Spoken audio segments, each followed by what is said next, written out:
And greetings, everyone. Welcome to episode 41 of Teaching Tales, the podcast totally devoted to sharing stories from the world of education. Once again, I am Brent Coley, your host, a former 4th and 5th grade teacher and current principal of Alta Murrieta Elementary School in beautiful Southern California. And joining me today, or tonight, because we're recording in the evening, is the one, the only Kyle Anderson. Kyle, how are you? I'm doing great. How are you tonight? I'm doing fantastic. You are in Nevada. I am in California. And yes. And what's the weather like? Is it cold right now? Because we're recording in like March. It's right now. It's been like high 50s, low 60s, which usually we're creeping up towards the 70s a little more at this point. So it's been a little on the chillier side, but I'm liking it only because it's just delaying the inevitable of the 110 here in the Las Vegas Valley that we'll get. Well, with it being cooler right now, we'll probably end up seeing it sometime in May rather than June or July. Yeah. Exactly. Enjoy winter while you still can. So yeah, you can't see it, folks, but I'm throwing up the air quotes with winter right there. Exactly. Everything's relative. Exactly. For those listening, perhaps on the East Coast, I'm sorry. And for those people listening, first of all, thank you for listening. And if you're not familiar with Kyle Anderson and his work, Kyle, give us a little brief background. Who is Kyle Anderson?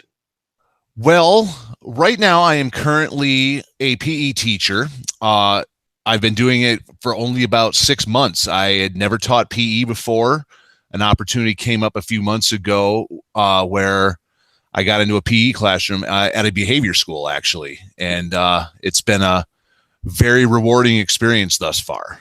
I'll touch on some other things career-wise as we talk a little bit more tonight, because it kind of goes along with our theme that we're going to talk about tonight with risk-taking and whatever. I don't want to give away too much before we get into that. So I'll just leave it at my current position as a PE teacher for right now. I love it. What a great teaser for what's coming next. Very nice, Kyle. Fantastic. Well, as you mentioned, risk-taking, which I've done a couple other episodes, but I think every other episode could be on risk-taking because it's so important in education. We talk about our students. We encourage our students to take risks, and we as the adults, as the teachers, as the administrators, we need to take risks too. So I give you the floor, Kyle. Tell me a story about risk-taking. Well, it really can go all the way back to when I was in high school. I was, junior, senior, trying to figure out what I wanted to do with my life, as we all do at that age.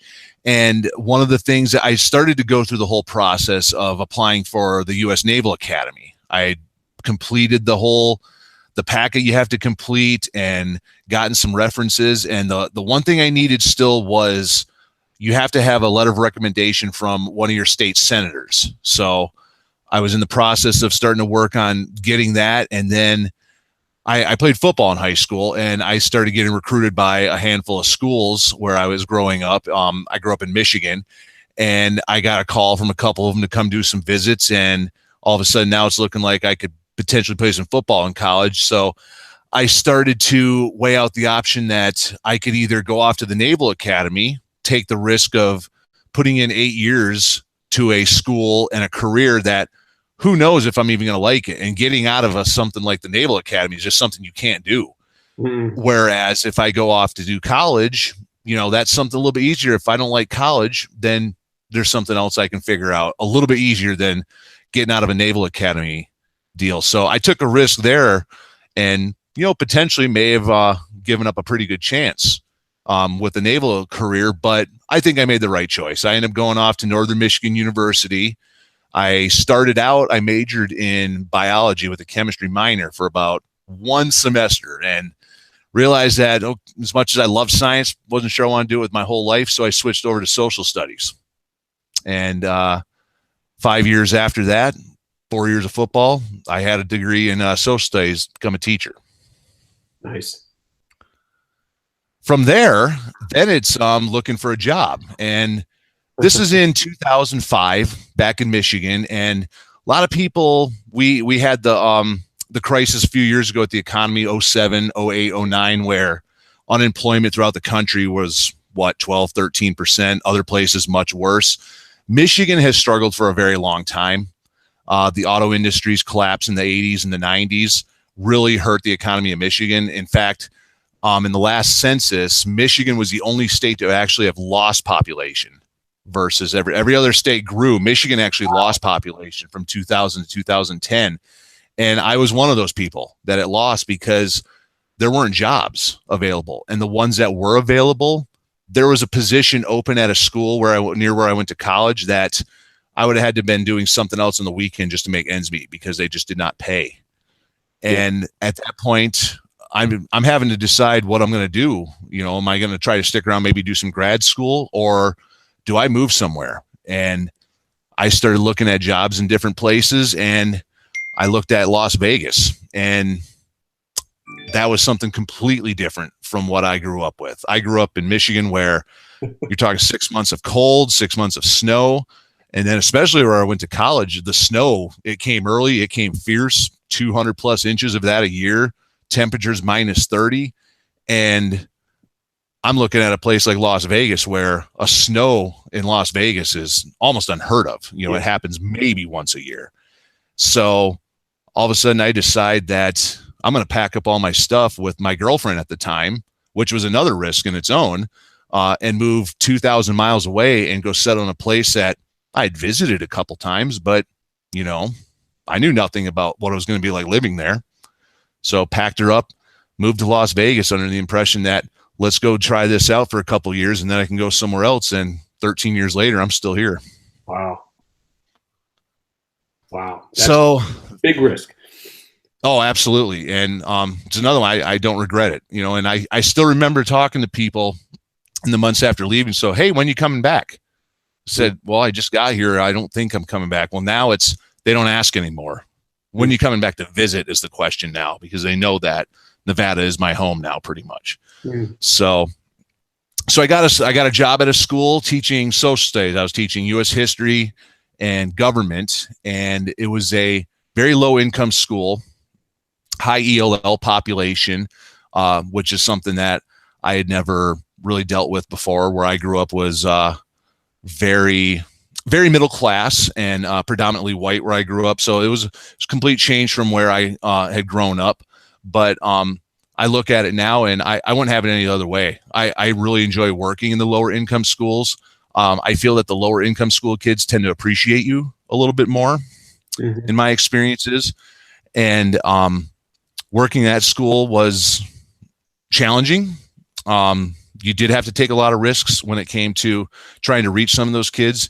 And in the beginning, it was a lot of trying to teach how I had been taught, a lot of the different methods I had been taught with, which, a lot of note taking and, not PowerPoint, overheads. I'm sure you remember the old overhead. Projectors and transparencies. Yes, I had a book of those my first couple of years. But then I started to realize that this just was not working and I had to do something else. So that's when I had to start branching out and start taking some risks and trying some different things. First, it was developing those notes I had in transparencies into something in more of a digital format. So, the old tried and true Microsoft PowerPoint was the beginning of it. And that worked out for a couple of years, but then it's really not doing the job that it should either. So now I got to really start to figure out some different things I need to do in order to be a better teacher. And that's when I started to try to develop my own website to try to help put those things out there for students, make things easier. And I tried, man, I can't even tell you how many things I tried with that, different websites. My school district, they had their own little teacher website system where you could put different stuff up, and it bare bones, it worked, but it wasn't what I wanted. Yeah. So I tried that for a little bit. I tried to do a Weebly website for a little while to put some stuff up. That wasn't really what I wanted either.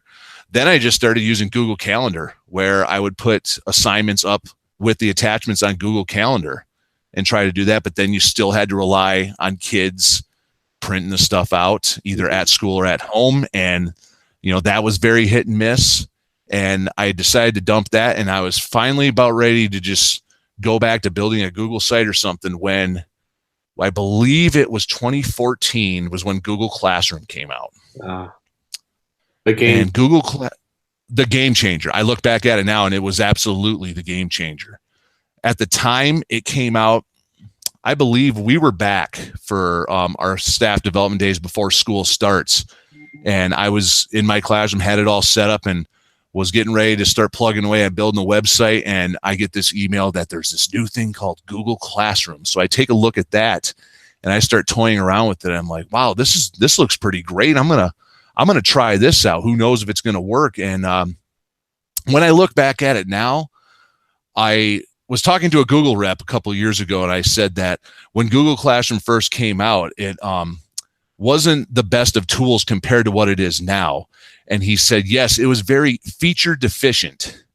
And I kind of chuckled when he said that, because it was a perfect description for it, but it was the way he said it. So now whenever somebody says something about an app being terrible or something like that, I'm like, that's not terrible. It's just feature deficient. I like that. Yeah. So, but as time went on, that platform started to develop more and more, and I was able to start taking more risks with things. Some of the projects I would have never been able to have done with students before, I could now do using Google Classroom. And I had never done video projects before having Google Classroom, which could I have done that before Google Classroom? Absolutely. But it never really crossed my mind to do something like that because I just didn't think the kids were really prepared. But once I had to get them more prepared to use Google Classroom and teach them how to use that platform, that gave me the idea that students could do more, whether it was a video project or if it was some sort of audio like podcasting type thing. I haven't really done a true podcasting thing with students before, but there's different projects that I've done before where students did audio recordings for it. But there was just so much more that I was doing as a result of being able to go digital. And then within a short period of time, I was able to go 100% paperless because Google Classroom could do that thing, and in the beginning, it was a lot of the S of SAMR, the substitution part, where I taught US history at the time. So it was a lot of, in the beginning, I had like my vocab list for a unit where I'm putting up on Google Classroom and students are working on that. So you're taking at that point, a worksheet and you're just putting it digitally.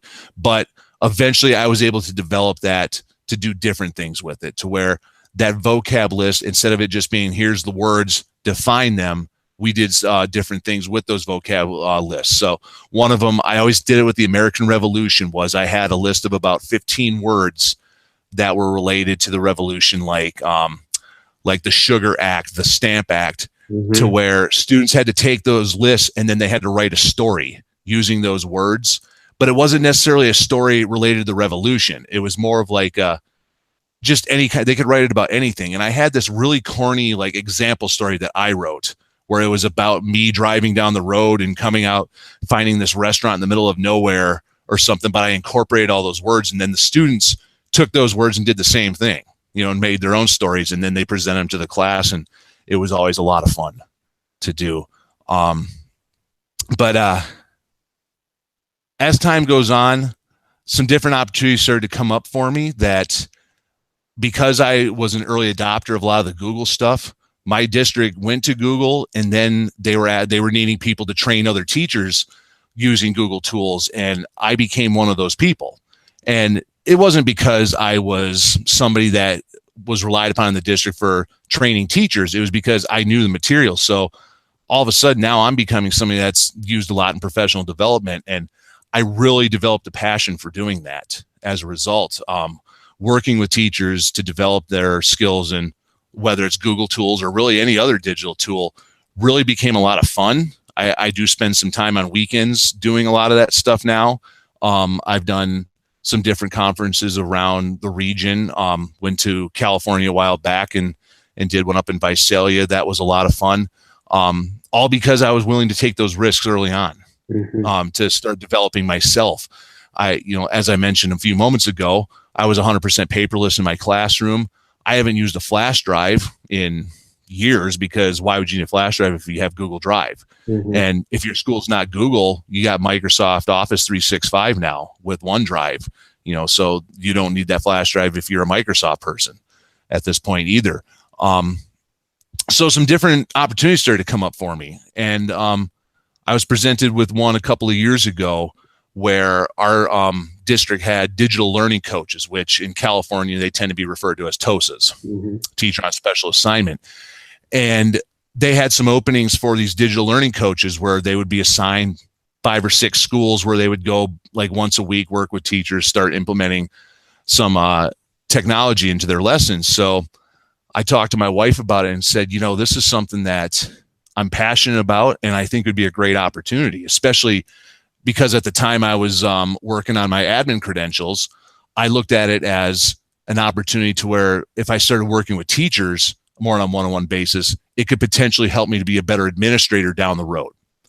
So I applied for this position, and within a couple of weeks after interviewing, I get a notification that I need to come down to the office to talk to the person that interviewed me again, because they were offering me a position as a digital learning coach. So this was in April of 2016, and I was thrilled, very excited about it. Notified my administrator about it, so they had to open up my teaching position so they could hire somebody else new, and I helped that person out with everything that they're going to need in the classroom, because I was an AP teacher, so that he was going to be teaching AP for the first time. So I helped that gentleman out with that. But then the bomb got dropped on me a little while later. It was the second to last day of school. It was finals week, and I got an email that was addressed to all digital learning coaches, and they said, you have a meeting that you need to come to later on today. Okay, no problem. We were under the impression going there that we were going to find out our list of schools we were going to go to. And we found out, and we were also going to get our laptops. They were going to issue us laptops for working. We get there to find out that the budget had been cut and our positions had been eliminated. Oh. Second to last day of school. So we're all devastated. And absolutely. Your position has already been flown. And my position has already been flown and filled at my old school. So, and I had given away a lot of my stuff that I had. I had this enormous podium in my classroom that I had covered with all these stickers from different places I've been or things I've done. Like one of my favorite stickers on it was this like super spicy wing challenge I did back in Ohio or something like that. I had this sticker on there, and I had given that podium away even. So I'm absolutely devastated at this, and now I'm just trying to figure out what I'm going to do, because I had a job still. It wasn't like I was out of work. Sure. But it was one of those deals where whatever was open in my district now, whatever was left over, they told me, pick your top 3 positions, we'll get you in one of them. Okay. So I started looking at this list and trying to figure out what I want. And then I get a phone call from a friend of mine. He at the time was the Google administrator for the entire district. And if you're not familiar with Nevada, in our school districts, Nevada has a really quirky law that was written into the Constitution back in 1864 when we became a state, that says that you can only have one district per county. Nevada has 17 counties, so we only have 17 districts, which means that my county, Clark County, we have 320 some thousand students. Esmeralda County, a couple hours north of us, has 40 students. So my friend, he's the Google administrator for the entire district. So he handles 320,000 student accounts and then 20 some thousand employee accounts. So he's handling like 350,000 Google accounts. So he gets a hold of me and says, have you taken a job yet? Because he had heard what happened. And I said, no, I haven't heard anything yet. He goes, don't do anything. I've got something up my sleeve. Okay. He puts me in contact with a principal at a high school that had saved a teaching pack specifically for a digital learning coach, because he was trying to build his school into a one-to-one Chromebook school. And he had just lost his digital learning coach to a promotion. And he said, I would like to talk to you about this. So I drive out to the school, talk to him about what he's trying to do and what he's looking for. And You could look at it as taking a risk, but to me, it wasn't a risk. It was exactly what I wanted to do. But instead of 5 or 6 schools, it was one school. And so I signed the paperwork 20 minutes after talking to him to become his digital learning coach. And he was going to put me in control of a tech budget to help him to build his school up to 1-to-1. He had already upgraded his Wi-Fi network and different things, and it was going to be a great opportunity. At the same time, I had just finished up our district's leadership academy, which in order to become an administrator in our district, you have to go through a 13-week program to help you prepare to be an administrator. And I just finished that up. And if I rewind a little bit to that one, that was another thing that I kind of look like as taking a risk, because while I had my admin credentials, I wasn't 100% sure I wanted to do it just yet. Just because I enjoyed being in the classroom, I enjoyed teaching. So wasn't sure if I wanted to do it. My principal at the time said, well, listen, if you're thinking about doing it in the next couple of years, you may want to try to get into this program. So I got into the program, went through the whole thing. And even as I was going through, I'm like, I really don't know if I want to do this. So I love the classroom. My family time is very important to me right now. We'll see down the road. So going back to starting at that school as their digital coach, very tough.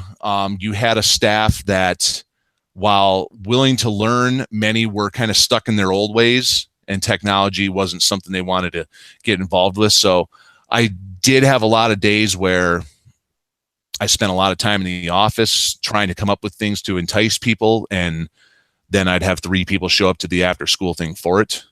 So it was tough, but it was also enjoyable. It was challenging, especially when a district server kicked 20,000 student email accounts out, and we had to basically reset all the school.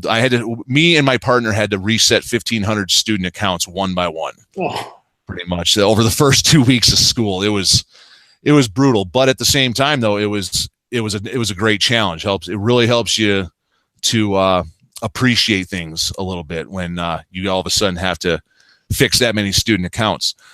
So over the course of about 6 months, I worked that deal, did a lot of great things, I like to think, at that school. But then that administrator bug started to bite a little bit. Started to realize that, maybe I do want to do this now and get into it. So a few months in, and the principal that I worked with, he was great. He knew ahead of time, and he said he'd actually be offended if I wasn't looking for administrator jobs, because he wanted people to move up. So he was great in helping me to apply for positions and prepare me for interviews and whatnot. And eventually, about 6 months after starting that position, I was appointed as a dean of students for a middle school. So something absolutely brand new. A lot of hours of talking with my wife about whether I should do it or not, what schools I should try to apply for, different things, because we both knew it was going to be a lot of extra hours. It was going to be a lot of extra stress, a lot of new things that I was going to know nothing about, that I'm going to have to learn on the fly. So after talking it over and going through the interview process for different schools, I was appointed to a middle school last February. I finished out the school year there. I did a lot of things trying to help out their staff with the technology stuff as well, because that was one of the things I prided myself on when I went into interviews, that I really wanted to help a school out to develop themselves that way. And this principal as well, she was very interested in buying Chromebooks and getting teachers trained in how to use them. So and incorporating that more into the classroom as well. So I did a lot of work with that over the course of the rest of the school year last year. The time commitment was crazy. It was a lot of learning. I chalked it up to being brand new, and that the following year things would be better. Come back from summer and got back to the grind of it, and it wasn't getting better. The time commitment was even more. Once things got going again, there was even more stuff that I needed to learn on the fly and deadlines to meet, and it just was really taking a toll on my family. And the wheels started turning in my head that I took this risk and I may have made a mistake at this point, because my family is the number one thing in my life. I have a 6-year-old and I have a 2-year-old with my wife, and the wheels started to turn a little bit. Like, what did I do? I mean, people take risks in their lives all the time, and oftentimes things work out fine, but you get those ones that where it is a mistake. And I really started to think that. And what really sent me over the top and decided that I had to get out at this point in my career was coming home one night from school after being there for 14 hours and still having 2 hours of work to do. My 5-year-old at the time says to me, "Daddy, you're never home and you never want to do anything," and just walked away. And that broke my heart. So the next morning I walked into my principal's office and said, I can't do this anymore because my family is way too important to me. And this is killing my family right now. And she was very great about it. She went out on a limb to help me out to get me back to the classroom to where there'd be a lot more time for me to be able to spend with my family. It only took about a week for it to happen. I was very surprised at how fast it happened. But I was presented with the opportunity. There were no social studies positions open when I requested out. The only thing that was open was there was 2 PE positions open, one at a standard high school and one at a behavior school.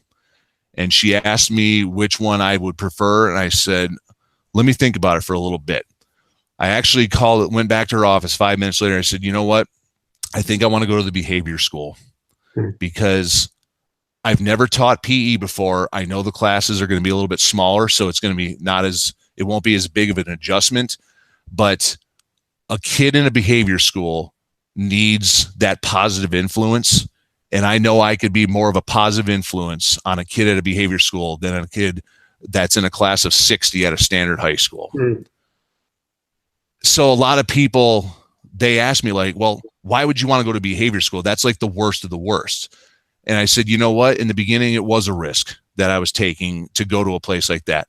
But the way I see it now is that there is no such thing as a bad kid. There are good kids that have made poor decisions. And as long as you learn from that poor decision, you can redeem yourself. Now, do I have some students that are repeat offenders that are back for second stints? Absolutely, I do. Okay. And those are the kids that need that positive influence the most. But the majority of my kids are very good kids that just made a very poor decision. And that's why they're there and they learn from it and they get sent back to a standard school if they have behaved themselves and keep their grades up. So over the course of a 13-year career, there's been a lot of risks in my career for myself as a person. There's been a lot of risks that I've taken when it comes to my teaching and affecting my students. But I look back on it and 80% of them were risks that worked out great right from the start. 20% were risks that I took that were either ones that didn't work out or were just flat out mistakes. But I've learned from those and I am a better person today as a result of that. Absolutely, Kyle. Gosh, what a great story. This is truly teaching tales. You just spun a 25-minute tale. That's awesome. And I was jotting down some notes as you were talking, because you talked about various risks at various times in your career in various ways. The first one that struck me was when you talked about Google Classroom. Yes. That you said it was like the first day back from school, like back from summer break. So I'm assuming school was going to start in just a matter of days. Is that correct? We always report back on a Wednesday and the following Monday is the first day of school. So yes, I basically was, I had been working with Google Calendar up until that point, and I just decided, I'm like, there has to be a better way. And that's when I got into my email and saw that email about Google Classroom, because again, I was either going to start building a Google site again, or I was going to maybe try out Edmodo. And I saw that email about Google Classroom. I said, you know what, this sounds like something that could potentially be pretty great. And, it was. And like I said, I look back at it now and there was a lot of things that it couldn't do then that it can do now. But it absolutely changed the way I taught my classes. Well, and what struck me when you said that, what I immediately jot down, I just wrote down, I'm looking at my notes. You gave it a shot right before school started. You hadn't spent Yes. all summer familiarizing yourselves with every nook and cranny of it. It was like, oh my gosh, this is great. Let's try this. Let's Absolutely. learn as I go. And what a great example for your students, that I don't have to be the 100% expert on this. Hey, boys and girls, young men, young women, we're going to try this. Now, it may not work perfectly, and I'm assuming you had some wrinkles that needed to be ironed out as you were going. But what a great model of risk taking for your kids. I mean, that was the first thing that struck me. Yeah. And to take it one step further, my AP students that year were actually my guinea pigs with it, because I always had a summer assignment for those AP students, because there's just so much to cover in less time because you have that AP exam. When they showed up on that Monday, I had been in contact with them over email over the summer. They showed up on that Monday asking last minute questions about what they had to do for the summer because they still had about a week to do it. And that's when I told them, I go, you've had this stuff. Well, we're going to try this new thing out with Google Classroom. So I've placed everything on Google Classroom. It's the exact same thing that you already have, just in a digital format. So they were my guinea pigs on it. And it was very wonky and it was very tough in the very beginning. And I still remember the old wheel of death when you click on something and then it just spins. Yep. And I can remember it was either, I don't know if it was district networking or if it was Google servers, but I can remember going in to look at student work and just getting that wheel of death so many times in that first couple months, but I stuck through it. And eventually it became me. It became what I was as a teacher and how I taught, because I was willing to take that risk. Well, exactly. You worked through it. You worked through it, and you were a better teacher on the other side. And the other thing that I wrote down too, when you talked about becoming the dean of students, that was the title, right? Dean of students. Yes. Yes. So you're the dean of students, and that didn't work out. Meaning it just had it was too much of a time commitment. And again, what I jotted down and what struck me was what you learned from that experience, even though it wasn't something that you could stay in. It's like, I have to imagine that you learned immensely in that experience that you could now that you're, for example, at a behavior high school teaching kids who have some behavioral challenges, your experience there, even though it didn't go well, it has to be serving you in your current position. Oh, absolutely. I told myself, wherever I ended up, whether I stayed in it and then eventually became an assistant principal, went through the whole gamut, or if I did return to the classroom, the takeaway I took from it, one, is that I've always tried to be a positive person anyway, but being positive just goes so much further. You know, you get that. I would get that kid in my office for whatever infraction it may be, whether it was something as simple as the teacher sent them to the office because they were playing with their fidget spinner in the middle of class, or if it was something as severe as they got into a fight. So there was no use in raising the voice and getting condescending about anything. It was, listen, this is what you did. There are consequences for it. And let's work so where the next time I see you, it's not in this setting. You're telling me about your soccer match from the other day, or how you are first chair violin now in your music class or something. Let's not have you in this office, revolving door style because of different behavior issues. And the other thing I took from it is that parent contact will take you to heights you can't even imagine. So I never was one that liked to contact parents a lot, just because A, it's time consuming. It's absolutely time consuming. But B, you just dread those moments where, especially if you have to do it over something negative, having to hear the parent yell at you or whatever. And I never was a huge fan of having to contact parents. But now I contact parents.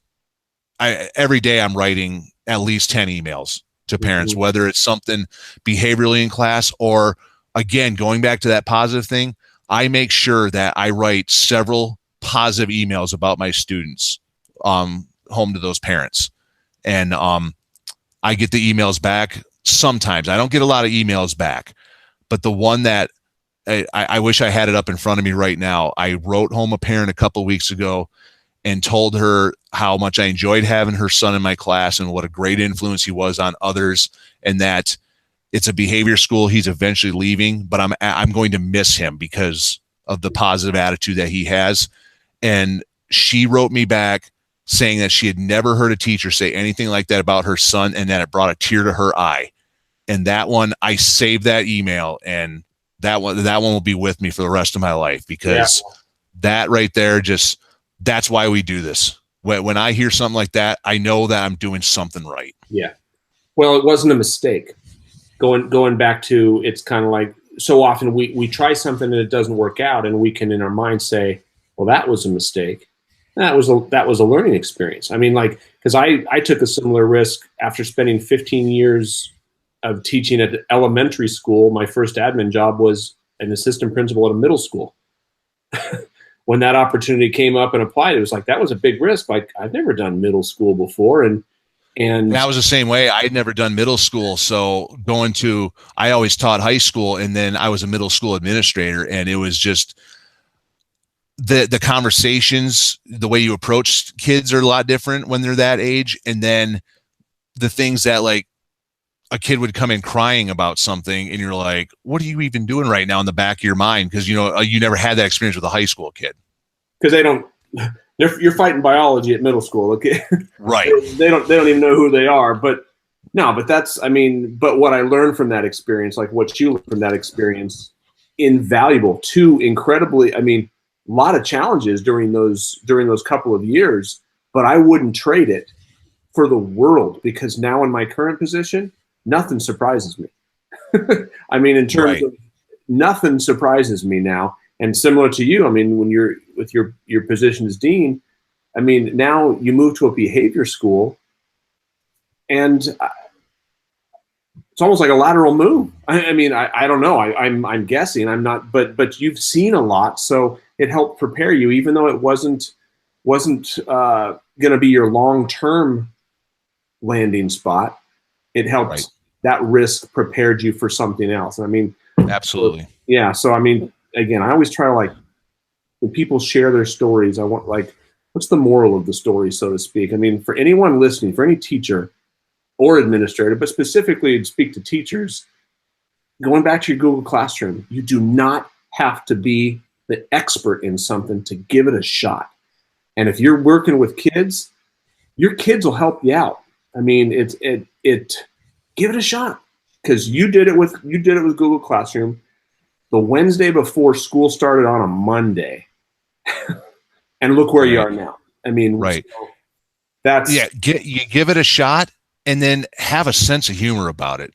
I can't tell you how many times I've tried to do something in class and it's completely fallen on its face, and like, well, that went well, and just, you laugh it off and you try it again. You tweak something, you try it again. And, the first time I ever did Kahoot in a classroom, and, not really realizing that, you figure that high school juniors would be mature enough not to put up dirty names on the Kahoot, but all of a sudden you got a screen full of, names that not necessarily appropriate. So, Oh, wait a second. So it's a risk you take, but you have a sense of humor about it when you take those risks, and, you just keep plugging. You make that mistake and you keep going.